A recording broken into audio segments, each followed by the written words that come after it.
Grant me the serenity to accept the things I cannot change, courage to change the things I can, the wisdom to know the difference. Thy will, not mine, be done. Okay, my name is Chaim. I'm grateful recovering sexaholic. I'm really grateful to be here. We are up to step 5. Admitted to God, to ourselves, and another human being the exact nature of our wrongs.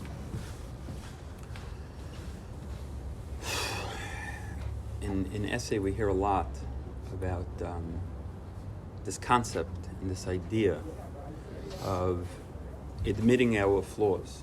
And for me, in early recovery, and it comes up very much today as well, it's not so comfortable to admit our flaws. Like, who wishes to admit our flaws?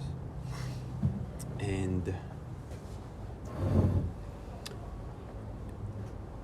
let's get honest. Let's get really honest.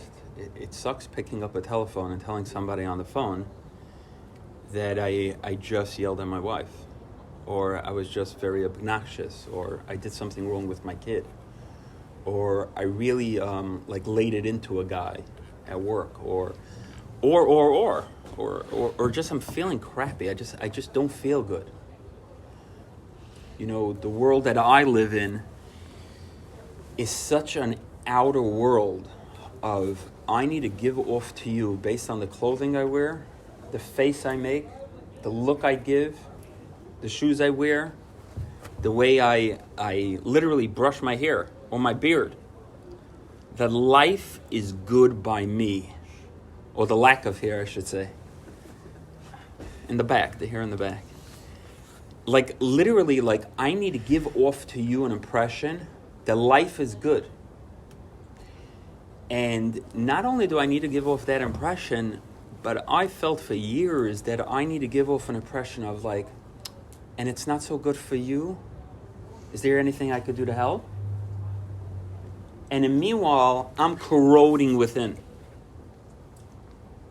And that was my life. I could be in a porn shop literally helping some of my students out, talking to them about the problems of masturbation and the issues of watching porn while I'm in a porn shop. Who cares to admit my flaws? It is the most humiliating thing. That's what I feel. Everybody, I thought the world told me the one thing you don't do is tell other people your weaknesses. You come to a program and they say, share with your weakness.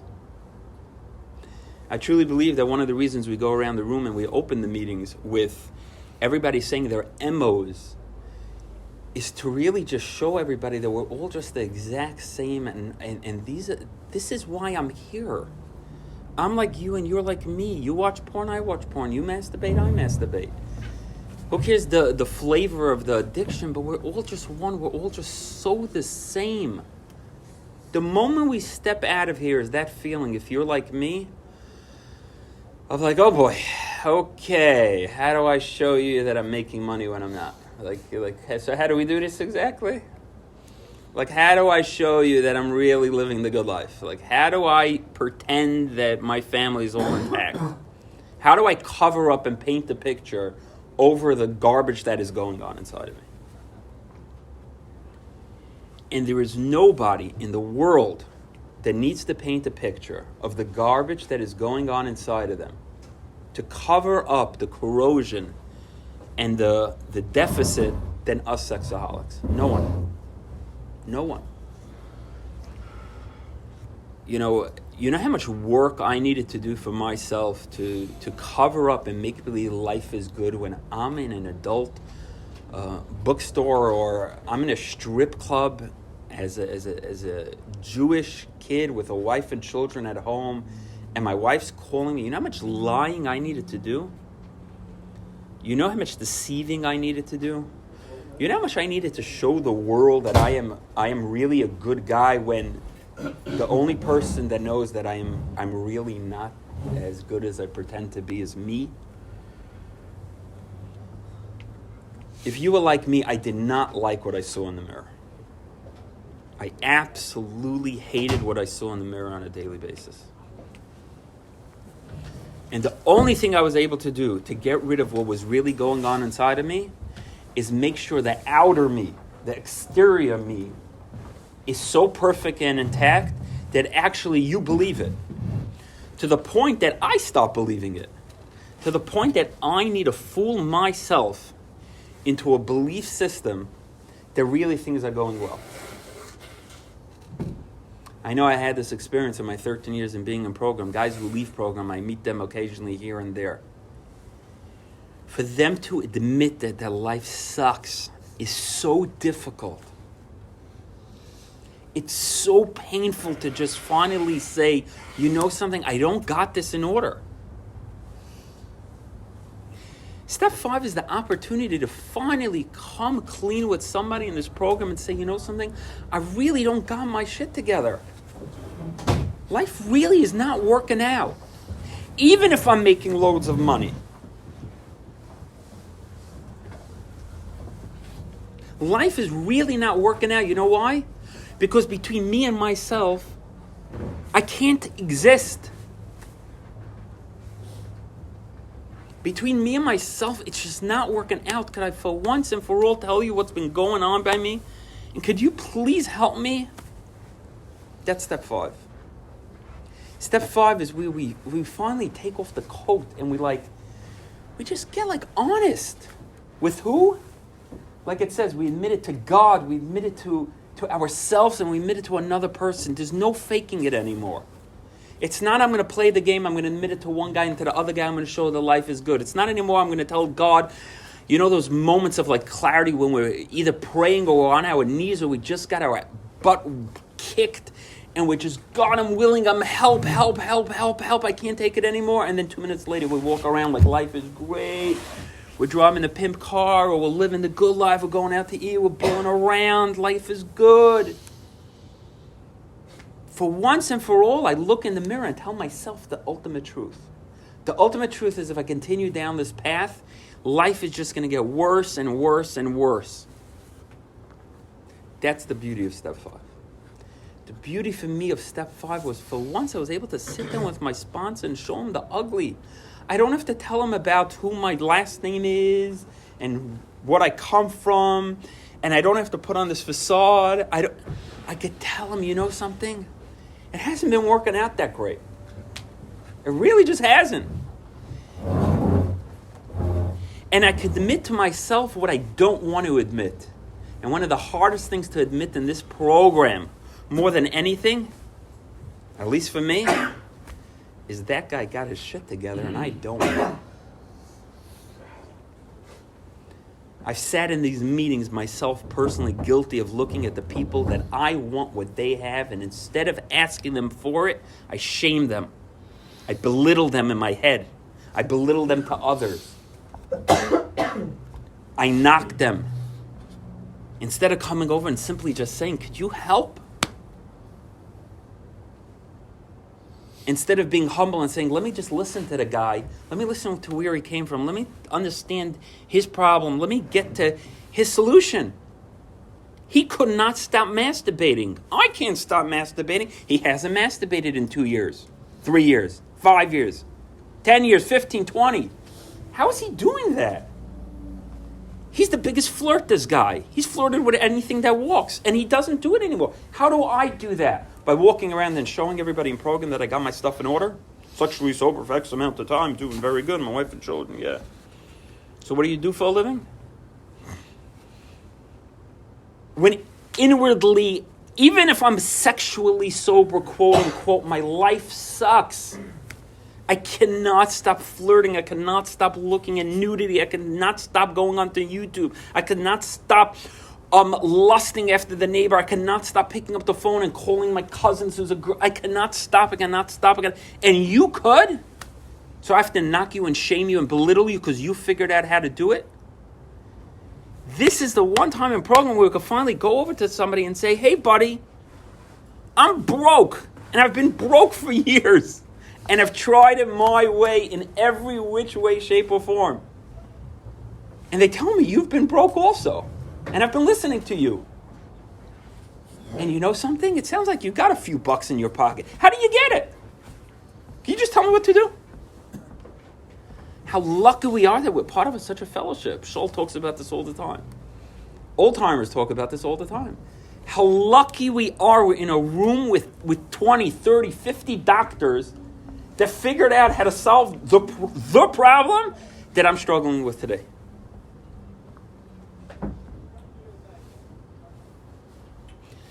Had such a beautiful experience after the last meeting Tuesday. One of our fellows came over to me and said, "So you heard my share at the meeting. I'm struggling with the fact that I don't feel connected to the whole program." You know how many guys left program because they have that feeling and they don't admit it? You know how many guys come to meetings daily? These are the guys that come every single day, and every single day they don't feel a part of the program, and eventually they just dwindle it away. But thank God, one of the guys in the program, without mentioning his name, comes over to me and says, "I just don't feel part of this program and this fellowship. And I come, and I come, and I come." Now, if he held that piece of information long enough, how long could you come to a program that you don't feel part of?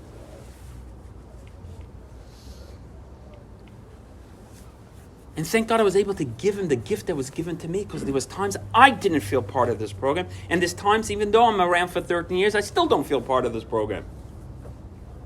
And I was able to tell him that your brain is going to forever trick you. And if the end result of that trick says, "and therefore go act out," you know the trick is a lie. So this time your brain is tricking you and saying you don't feel part of this program. You know what you get to do? You get to go on YouTube and watch some Michael Jordan, which ends up leading you to masturbation somehow. After another 20 clicks. Or you end up listening to your favorite singer, which ends up leading you to a porn site. You know why? Because to that porn person, I feel very connected. She loves me to pieces. Program, they don't like me. They don't care about me. They don't give me validation. But if he wasn't willing to be open and honest with that, he's out of program. If I'm not willing to be open and honest with you that the strongest thing that I'm struggling with and having a hardest time, even though I'm 13 years in program, is shame. I don't know why so much shame is coming up for me lately. Shame, just shame. Not shame that I'm a sexaholic, but shame of my flaws, shame of my lack of accomplishments, shame of you don't get me. If you had my weaknesses and my struggles and my deficiencies, you would feel like I do. But if I don't share that and I hold that, even though I'm walking around program and I'm sober for 12 years, 9 months, and I'm walking around program, but I'm carrying this piece of shame inside of me and I don't want to tell it to you, of course I'm not going to feel connected to you. I'm actually not. You didn't tell me that you're struggling with resentments or fears, and I'm not telling you I'm struggling with what? With shame. So I'm not telling you my truth, you're not telling me your truth, and then you wonder why we're not connected in the meeting.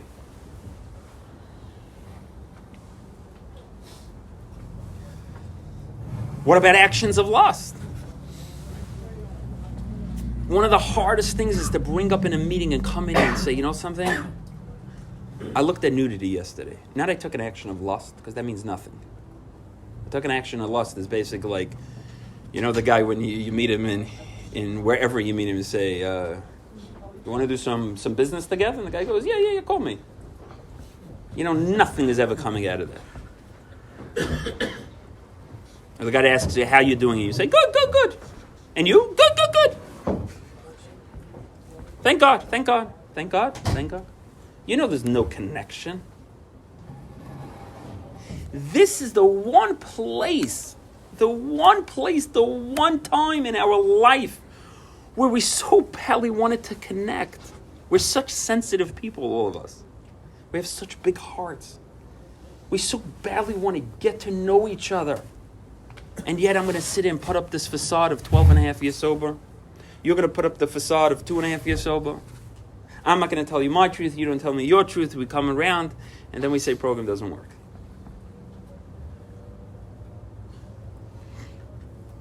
To be able to take, when that happens, an action of lust, it's inevitable that it's going to happen to everybody. It just is the fact of life. Unless you're not part of sexaholics. If you're part of overeaters, you might one day overeat. But my experience is everybody gets, I don't know if it's unfortunately. Today I found that taking actions of love sometimes is a fortunate event of God tapping me on the shoulder and saying, buddy, wake up before your ass gets kicked in, like really bad. When I get tapped on the shoulder and get a beer hug from God because I took that action of lust that I shouldn't have taken, and I get an opportunity to come in here and not took an action of lust, and I'm not sure, I spoke to my spouse, and I don't know what to do about my wife, but rather come in here and say, I looked at nudity. Is that shaming myself? That's what I've done. I checked out this girl in the coffee shop and I couldn't stop thinking I just want to have sex with her. And then when I saw who her husband is, I would have never made that partnership together. I was supposed to marry her. I want to kill the bastard. And I tell you the truth. I'm able to then hear from you doctors, this is the medication to take for such a problem. But when you're shying away and not telling me the truth, how am I supposed to help you? When I'm shying away and I'm not willing to tell you my truth, how are you supposed to help me? This is a program about getting a little bit uncomfortable in order to get comfortable. You know the guys in meetings that share like so brutally honest that you sit there like, oh God, so, don't say that. That's how we get healing, by the way. You want to hear my facade? You want to hear my thank God? I could tell you all day, thank God. Life is great. How's life by you? It's doing good, yeah? Great. If it's doing that good, why are you struggling with lust for the past who knows how long? If it's doing that good, let's be rigorously honest. Are you willing to sit down with your wife and ask your wife, how am I really doing? Would your children testify that you're doing great at home? This is the time when, even though I'm sober for, whoever the guy is, sober for 3 years, 5 years in program, but his marriage or his children's life suck, where we could get help for it and not pay somebody $250 weekly to try to get 40 minutes of help. This is the program where all the AAs say what the big book has given me, $1 million and all the rehabs and therapy hasn't given me. This is their program. It did it for me. It doesn't mean therapy is not important. It doesn't mean going to the rehab is not important. I needed to do all. I'm still in therapy. After 10 years sober, I went back to deal with some key core issues that I couldn't figure out here. Of course, there's a room and place for everything. That's not what I'm saying. But what I'm saying is you don't have to do your fourth step with a therapist and over the course of the next 3 years pay him or her $100,000. Guy's willing to do it for you for free over here. Who, by the way, recently has gone through the fourth step. Who has experience of have found God. Doesn't have to suffer with resentments and fears and the harms that he did or his sex conduct. And he's willing and ready to help you. That's this program. This program is where we get to come and shield from our weakness. That's why this program is so attractive. That's why we all, let's be honest, struggle with our religion and with our society that we live in. Because everybody's putting up a facade.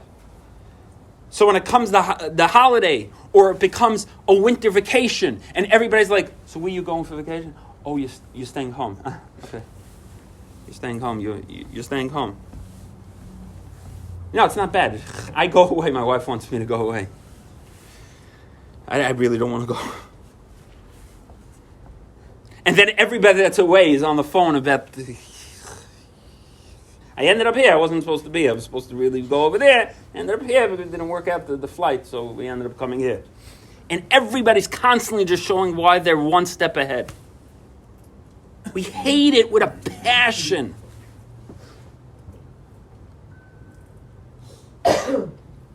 We drive, a lot of us, the cars that we drive because we're so uncomfortable ourselves and we need to fit into a certain society. We wear the clothing we wear for the same reason. We talk that a certain way with certain people in order to give over an impression that don't think I'm not successful.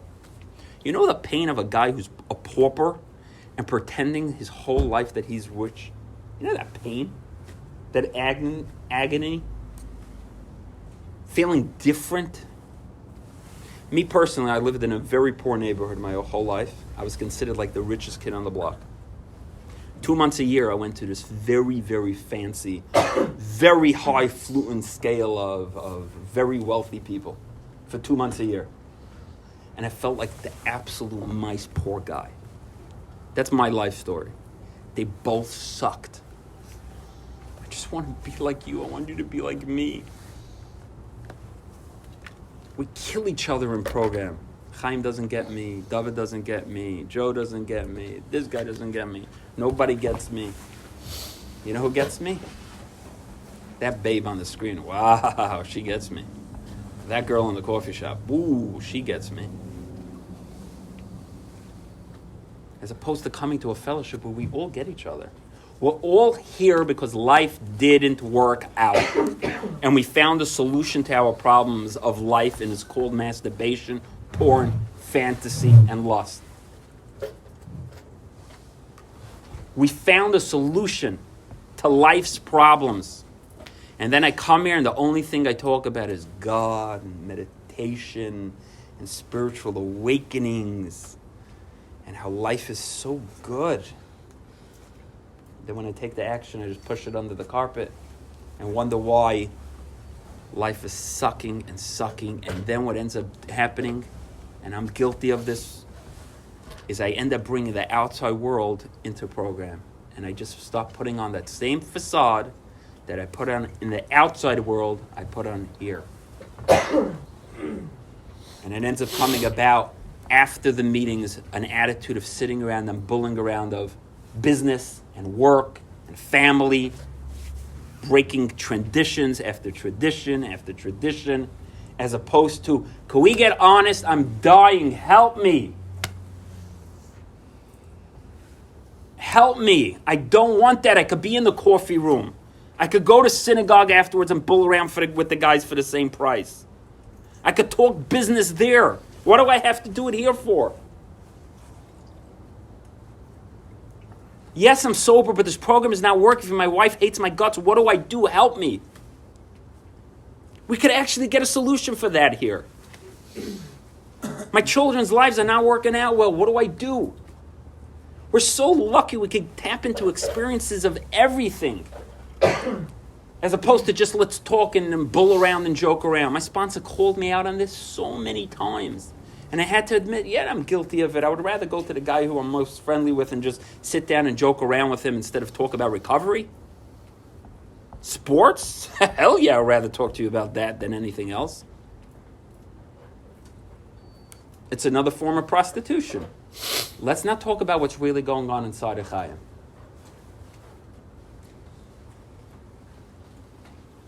The beauty of step 5 is this. We finally commit to ourselves, which is the key thing, because I hid from me my entire life. I hid from me my entire life, and finally I could stop the hiding. It's not about picking up our hands and celebrating and saying I'm sober for X amount of time. And now I get to numb out everything else in my life that's not working out. And when you get to be sober for a few years, there's nothing like it. You just got to name your sobriety date and now life works out. And even getting honest about the victories and the gifts of life. I don't want to tell you about that either. Because then now it starts the whole game of, now you're judging me.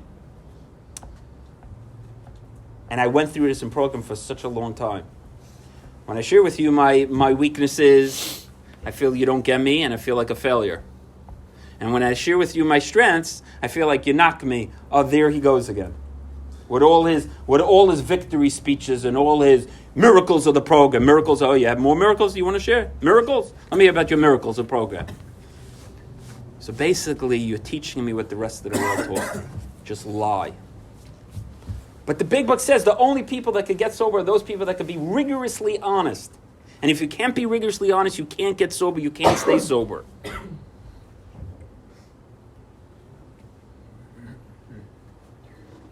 So even after 9.5 years of sobriety, I needed to look at myself in the mirror and realize and be humble to my wife and recognize that one of my children is going through a very difficult time. And if she feels we should go for therapy, we should go. And if the therapist tells me that it's my issue that I'm giving over to my children, then it's for me to instead of knocking myself, another gratitude. Of staying humble and being honest and get to call my sponsor and call you guys and you give me honest feedback. I had a phone call 2 days ago from a guy in program. He's in program for a bunch of months. He gets onto the phone and this is the conversation. Literally. Chaim, I hate my wife with a passion. It's like, okay, you're in the right place. I literally want to punch her. She's out having a party with her friends. I want to punch her when she gets home. I hate her with a passion. I said, okay, got the problem. What's the solution? The guy said to me on the phone, he goes, whoa, you didn't validate me. Whoa, that was aggressive, Chaim. Now I know why people don't want to call you. Oh, you want to stay in the problem for another 3 days? Oh, how do you want to punch her? You want to talk about the punch? I did that my whole life, sucking out of you validation for why I'm in pain and I married the wrong girl. And you, the world, told me that I'm right. Because I was traumatized and I was abused and I was belittled and I was shamed and I was hurt and I was left back and I was never a part of, even though I had 100 friends all the time and I was a popular guy. But this is how I felt and you all told me, poor little Chaim. Which taught me that I could act out and I could masturbate and I'm allowed to watch porn and I'm allowed to treat my wife like a piece of crap with the whole facade that we have a beautiful marriage and everything is great and give her shame. So now we're supposed to do the same thing in program?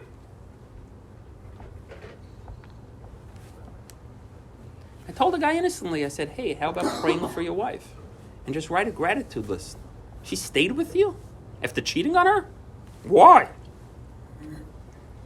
Would you stay with her? That's how program works. Program works, and I'll finish off with this. Not only do I get to give you my truth, I get to open myself up for the truth back. So help me. So guide me. So teach me. I'll never forget this reading in page 97 in the white book. He says, making the wrongs right, step 4 through 10. The toughest act in town. Sadly, many men and women with years of physical sobriety on the 12-step program never make the breakthrough into the heart of the program and true recovery. Many people with years of sobriety never make the breakthrough in this program. The biggest obstacle seems to be steps 4 through 10, the core substance of this program. It is these steps that seem to be the least realized in our actual experience. When first exposed to these steps, many of us balk. The process of righting wrongs is foreign to us. It seems light years away, in another dimension. We can't connect with it. We either dismiss it out of hand or say to ourselves, I'm doing fine just like I am. I'm doing okay. Stop getting so serious about it. Relax.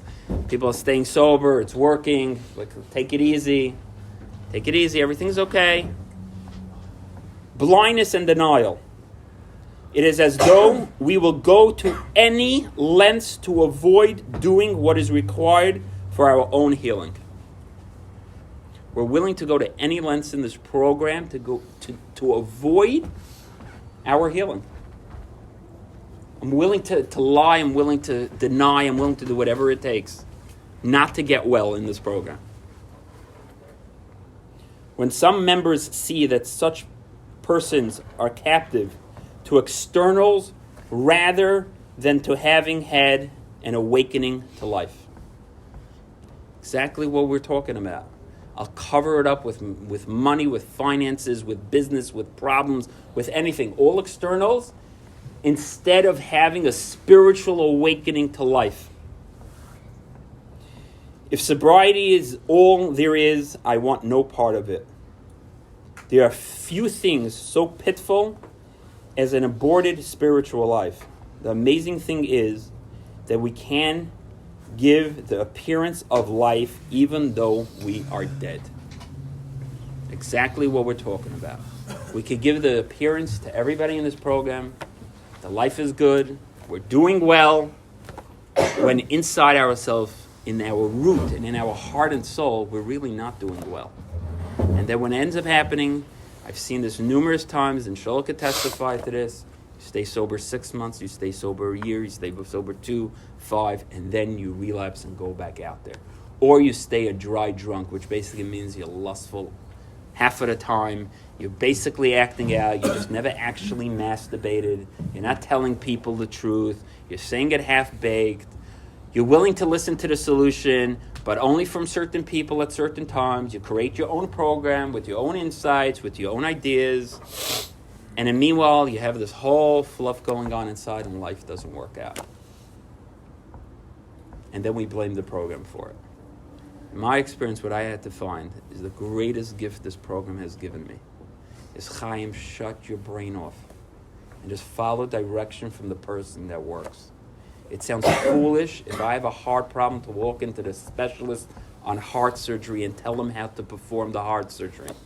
I got what you want to do. I got it, but we're not going to do it exactly that way. I'm going to tell you how we're going to manipulate. I found a different doctor that holds different than you. We're going to do it a little different. It sounds foolish to humble myself to somebody else in this program and take direction, to listen to the feedback. This is the step where I could get honest and real with somebody and hold back nothing. And I've experienced working with tons and tons of sponsees. And myself, more important than anything else, is that spiritual awakening. And the big book talks about if you go through this, you have the feeling of literally walking hand in hand with God. Because you don't have to fake it anymore. I can tell you my truth. I can tell you me. And finally, you're willing to love me. Not for the facade that I give over to you, but you actually love Chaim. Me. And the most beautiful thing is even if I feel that you don't love me, I get to start loving me. That gift of starting to love yourself and being happy with yourself, independent of other people, is something you really want to get out of this program. And the only way to get that out of this program is by simply giving over the inventory and saying, this is how I work and operate. Help me work a different way. I'm not here to show you how to work the same way. Help me work a different way so I get comfortable with myself. Okay, thank you for letting me share. Appreciate it. Okay, let's open up the floor for questions. Okay, two questions on what you were discussing. Number one, how does it, obviously, maybe not obviously, when you're going out into the world, you're not walking around if you're, everybody, no matter, you're saying that no matter how long you're here, the hard days that you're struggling, the hard days that things are bothering you, as a person's, when there's nobody on the other side of the table, you're dealing with somebody business, you're dealing with somebody who has, he's living that life. How do you live your life back to him with honesty? So if I'm understanding your question, the question is how in the regular world do we get honest and vulnerable and true and real? The regular world, but yeah. Not in a 12-step program. How do we deal with that? Correct. Is that the question? Yeah, should I say the second one? Yeah. And there's another question. So for the first question, what I'm trying to emphasize over here is the honesty has to happen here. If we wanted to grow feet, if we could call it, and we want to treat the blossom, its main, what is it called? The tree trunk of the tree needs to be grounded and rooted. And then it could sprout forth. I found in my experience, I'm much more liked and appreciated and looked up to, in a sense, by the world ever since I had a spiritual awakening here. People just see me in a different light. I'm not anymore that arrogant, has to go my way, stuck up, self-centered, the conversation around the table needs to be about me. I need to talk about myself. It's much more attractive. And I'll say one last point. The emphasis is not anymore on the rest of the world. I really don't care about the rest of the world in the sense of,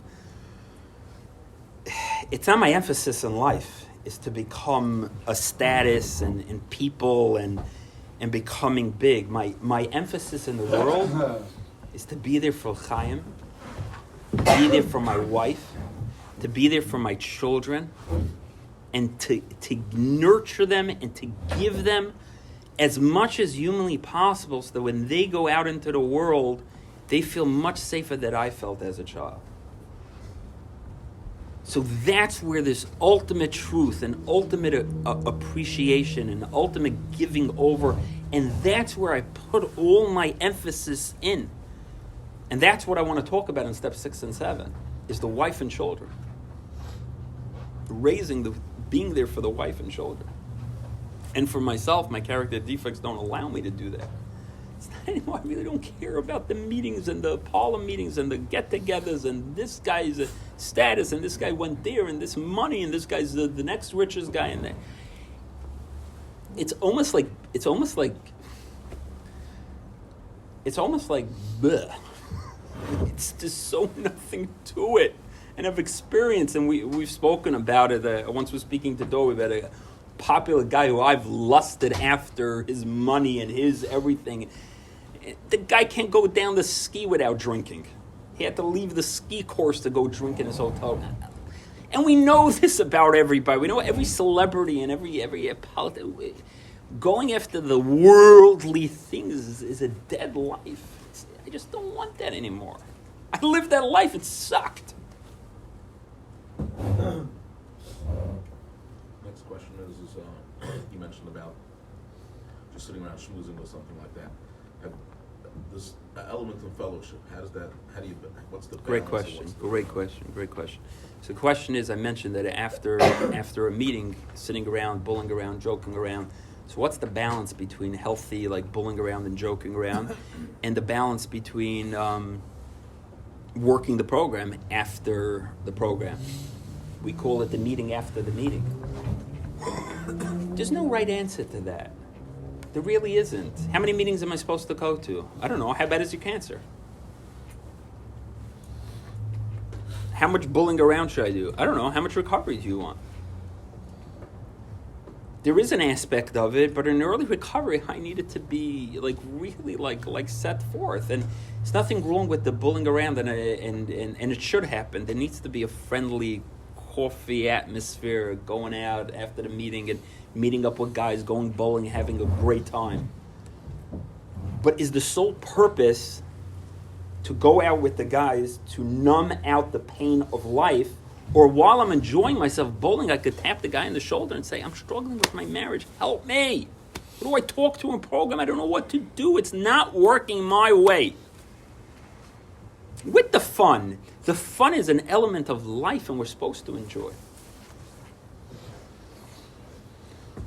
But that shouldn't be the objective. Yeah. Thanks, Exaholic. So I have a question. I don't really know how to word it, but is there a point in the program or in my sobriety that I can start focusing a little bit on the positive side of me? Like we focus a lot on an essay about, we're very selfish and we can't keep ourselves and we have a fucked up brain and we're really, really sick. Kind of like this thing where you treat someone like a victim all their life, they're never going to get out of it. Love the question. At a certain point, love I'll it. be able to find myself, Love it. Love the question. I want to repeat the question. So the question is it sounds almost like we're knocking ourselves over the head with a 2x4. It's like step 1, you're a crazy guy. Step 2, you're a crazy guy. Step 3, everything is about you being nuts and nuts and nuts and nuts. Can we just enjoy life a little bit? I'm a positive guy. I got a lot of good going on inside of me, and let's live. I think program gives you that gift. Program gives me the gift that when I clear away the garbage, everything else just shines. But if I sit there and write myself gratitude lists and give myself affirmation, I know therapists and psychiatrists and doctors all believe in affirmations and affirmations and affirmations. I could tell myself, Chaim, you are the greatest guy in the world. You are the greatest guy in the world. You are a worthy guy. You are a true guy. You are an honest guy. And I could give myself all those affirmations, and we could talk about it in a circle. If I just finish watching porn, those affirmations are going to do shit for me. If I just finish a lust binge, if I just lied to my wife, if I just wasn't there for my kids because I picked going to a wedding and hanging out with the guys over being at home with my children, I can give myself all the affirmations in the world. They're not going to do anything. And I could talk about what type of great guy I am. It's not going to do anything. Automatically, by clearing away the garbage, the good inside of me and the good inside of you will shine. We're scared to clear away the garbage. We just want like an easier path of just tell me I'm a good guy. Just tell me I'm good. Just tell me everything is good. Just tell me I'm good. The answer is you are. Like Harvey tells me a million times, God doesn't give a crap if you masturbate or not. If he did, you should be dead many times over. If he really gave us such a shit about it, for the amount of acting out that I did, and he wanted to take it out of me, I shouldn't be around. He doesn't care. Of course he believes in me. He woke me up today in the morning. He loves me to pieces. Otherwise he wouldn't put me in this world. What does he need me here for? I am a great guy. I have found in my experience that's not what's keeping me sober. What's keeping me sober is writing a list of character defects, is writing a list of the people I've harmed, is writing a list of my resentments and getting rid of it. You know what kind of great guy comes out of me when I don't have resentments, that I don't have my character defects blooming, and I could just be an attitude of giving to the rest of the world?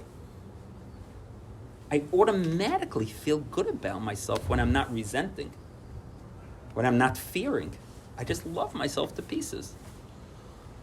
When I'm not shaming myself.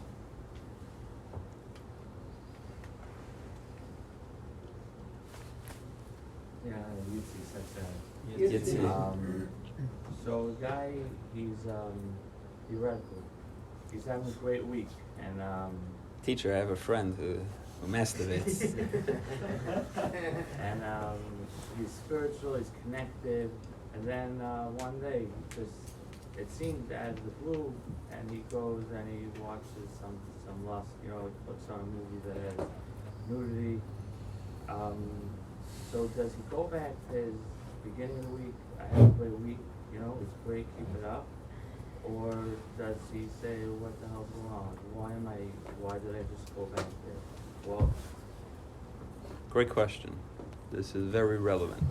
So we're doing well, we're spiritually fit, we're working the program, and the day comes and boom, the guy watches nudity, he's flirting, he WhatsApps somebody he shouldn't be, he's doing the things that he shouldn't do. So what is the approach? So Roy K. said the approach to this in Recovery Continues, he wrote a book called Recovery Continues, is thank you God for the reminder that I am a sexaholic. What more work do you want me to do on myself? Pick up the phone, no shame, no blame, no nothing. Sponsor, this is what I did. What do I do? You dug the hole, Chaim, yourself. That's why you just watched nudity or porn or lusted or did whatever. Don't try to get yourself out of the hole. You're in the hole. You can't get out. you came from somewhere, okay? Sponsor, what do I do? Let him make that decision. Let him decide. Did it come from somewhere? Maybe my sponsor, for me, in my experience, my sponsor would tell me things like, I don't see you after the meeting being there for the newcomer anymore. I see you being there for Chaim, just bulling around, enjoying life. What does that have to do with my action that I just took? Okay, so don't listen to him. Try it your way. There's been times that my sponsor would throw out at me and say, how many sponsors do you have? Have you prayed? Where's your level of spirituality? It's my job to listen to the doctor. My throat hurts, doctor. Oh, it's strep. And you need to take this medicine and da-da-da. When I took Tylenol, it felt better, doctor. Should I just take Tylenol? You could. Or you could listen to somebody who's been in medical school and it helped hundreds of people. The beauty of this program is shutting off my brain, going to my sponsor and asking for direction. And listening and following through. It is the most simplest and basic action in recovery, and is the hardest thing for any of us to do. I just want to say one last thing there. It's going to happen. I said this earlier. We're all at one point going to take an action. It's what we do with it. But I have found those people that never, whatever that's supposed to mean, take actions of lust, are never around in this program. They obviously don't got what I got. Why do they need to be here? What's pushing them to be here? All of a sudden, when they see that girl, all of a sudden they get triggered. All of a sudden their wife, all of a sudden their resentment. So all of a sudden, it gets them to keep coming back. But we need to be honest. Sponsor, I looked at porn. I know as a sponsor, it's also important for the sponsor. Whatever the sponsor tells you, he's telling you 12% of the story. So as a sponsor, you need to know that, because I tell my sponsor only 12% of the story on a good day. I was watching nudity for about, I would say, 8 to 10 minutes. Oh, you timed it. Timer! You know how long you were watching nudity for? Whoever watched nudity for only 8 to 10 minutes? Like, oh, you're fooling. Maybe normal people. Me? Are you kidding me? Got to get honest. Get really honest. And a sponsor should ask, this is what I do. What are you looking for? And start asking questions and start digging and then start giving the real message to the sponsee. And then you get better. Does it happen only once? Did it happen twice? Don't be scared. What's the worst thing that's going to happen? Your sponsee will say, you're not my sponsor anymore. Okay. You get some more free time on your hands. You know what I mean?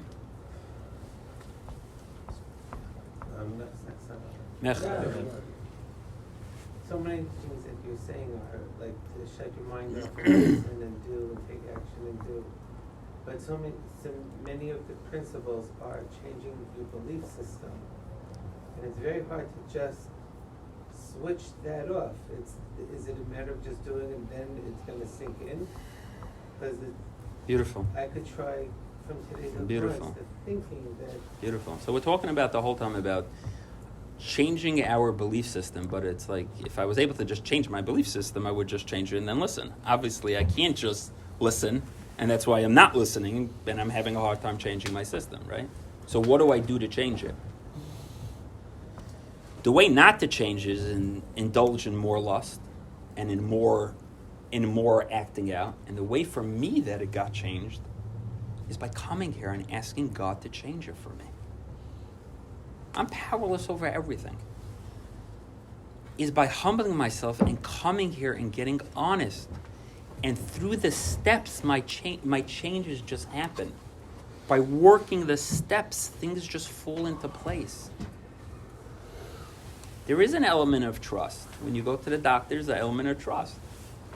When you speak to your rabbi, there's an element of trust. There's always going to be an element of trust. But usually, it's not listening to my brain, it's listening to that person's brain.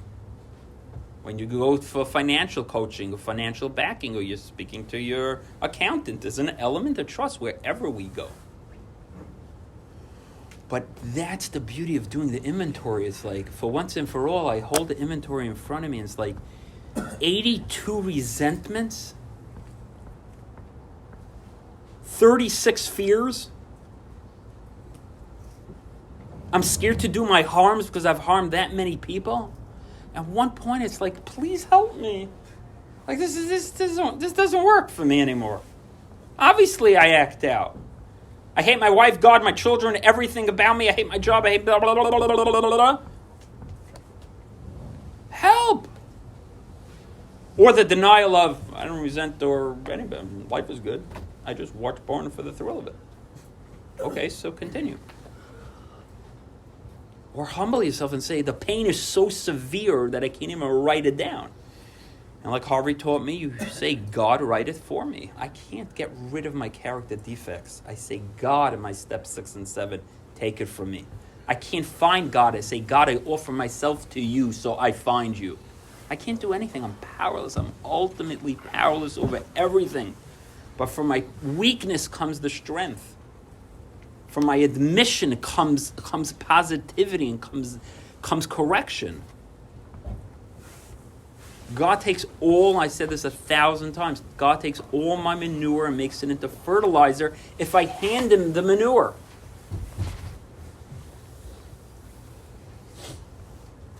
One last question. This, I feel like Leo's a solid. Leo. I feel like this is where maybe like I'm playing with myself with honesty. That's not so good, Leo. Right, but this is what I meant. Like, okay, I was in the store and I see a woman, like, oh, I don't necessarily think it's like, but I say to myself, oh, I'm a sexaholic, so these things are going to trigger me. So why make a big deal out of it? I keep on playing with my brain. If I'm a sexaholic, so of course I'm always going to want lust. It's never going to change. And like, I didn't take a second look. So I don't know when, like maybe I should, every time I see something, I should be sharing with my partner so you can gauge if it's really lustful, like. When it comes, so the question is, what's the engagement of, did I cross over to taking an action of lust or not? 2 points. When it comes to lust, if you didn't engage for more than the first second, the first look is on God. The second look is on you. The first look is on God. If you saw this beautiful girl, you're going to forever get triggered. Forever, if you're a sexaholic, till 3 days after death, if you see an attractive woman, you will be triggered if you have sexaholism. If you have alcoholism, till 3 days after death, you're going to want alcohol. It doesn't mean you will drink. It doesn't mean you will engage. There will be a little flurry going on inside of you different than other people. You will react to the disease different than other people. I had a business meeting this week and I ended up in a neighborhood where there was a strip club. I felt the energy and knew there was a strip club in the neighborhood even though I had no clue which neighborhood I ended up in. I felt it. I have X-ray vision. I have powers that other human beings don't have. That's the gift of sexaholism. I know for myself, when I'm really supposed, I don't see the woman. Like, I know there are times that, like, I'm not. Unless There is also a balance of being able to look at lust in the eyes and stand free. What does that mean? That is our long work of life. That is the balance and working out life. What does it mean to take an action? What does it doesn't mean? And what does it mean to look at lust in the eyes and stand free? What does it mean to watch a woman and there's a picture of a bikini? What does it mean? Me today, I could go to a beach. I could see women in bikinis running around, dancing around, breasts and butts and legs and everything, right? I get more triggered in a coffee shop than I do by a beach today. I don't know why. My brain plays games. I mean, if for years I couldn't go to a beach, I couldn't go what? If I'm spiritually fit, the big book promises you could go anywhere where any regular human being could go. It's what you do with the reaction, with the action that goes on inside of you. And sometimes it's going to be better, and sometimes it's going to be worse. But Elio, this is exactly what we're talking about. These are the conversations that we sit down with the old timers and with sponsors for 30 minutes, for an hour, and you work it through until it works for you and it feels correct between you, God, and another human being. And what works for you is beautiful. And you own it and you live free then. You don't have to walk around. So did I take this again? Why am I uncomfortable? Blah, blah, blah, blah, blah. All the chatter. You just let it go. And let it be free. Okay. Thank you.